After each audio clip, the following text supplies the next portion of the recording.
साथियों नमस्कार, मैं आपका शब्द सारथी राहुल भार्गव। आज की कविता उन पाखंडी अंधविश्वासी और अंधभक्तों के लिए है जिनके मुंह में राम होता है और बगल में छुरी रहती है, मतलब दोगली बात करने वालों के लिए। पत्थर की मूर्तों को तुम 56 भोग लगाते हो और बाहर खड़े भूखे को तुम चोर बताते हो। ये कैसा धर्म तुम्हारा जो इंसान से नफरत करना सिखाता है। तुम महलों में राम ढूंढते हो जो फुटपाथ पर दम तोड़ जाता है। शीर्षक धर्म का धंधा और सशक्ति इंसानियत। हजारों करोड़ों के गुम्बद बने और नक्काशी बेमिसाल हुई, पर उसी बस्ती के बाहर एक माँ दाने दाने को बेहाल हुई। तुमने सोने के छत्र चढ़ाए उस मूरत के चरणों में, पर शर्म न आई तुम्हें सशक्ति उन गरीबों की शरणों में।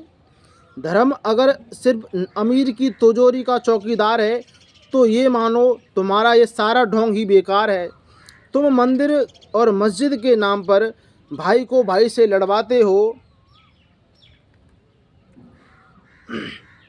और उसी लहू के ऊपर तुम अपनी राजनीति चमकाते हो। तुम्हें गीता का सार नहीं पता, ना कुरान की आयतें याद हैं। तुम्हें तो सिर्फ अपनी कुर्सी और अंधभक्ति की बुनियाद याद हैं। विज्ञान को तुम गाली देते और गोबर को तुम ज्ञान कहते हो। कितने जाहिल हो तुम जो अंधेरे को अपना जहान कहते हो। तुमने औरतों को गुलाम बनाया और शूद्रों को पैरों की धूल, पर भूल गए कि ये संविधान ही इस मुल्क का असली है फूल। तुम आज भी जातियां पूछते हो शमशानों के दरवाज़ों पर। थूकता है ये लोकतंत्र तुम्हारे इन गंदे रिवाजों पर। पढ़ाई से तुम्हें नफरत है क्योंकि कलम तुम्हें डराती है। तर्क की एक छोटी सी चिंगारी तुम्हारे पाखंड का महल जलाती है।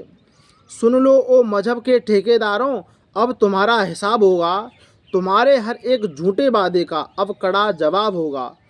भूख का कोई धर्म नहीं होता और प्यास की कोई जात नहीं। तुम्हारी इन दलीलों में अब वो पहले वाली बात नहीं। अब हमें मंदिर नहीं चाहिए, हमें अस्पताल और स्कूल चाहिए। तुम्हारे इन सड़े हुए रिवाजों को अब उखाड़ना मूल चाहिए।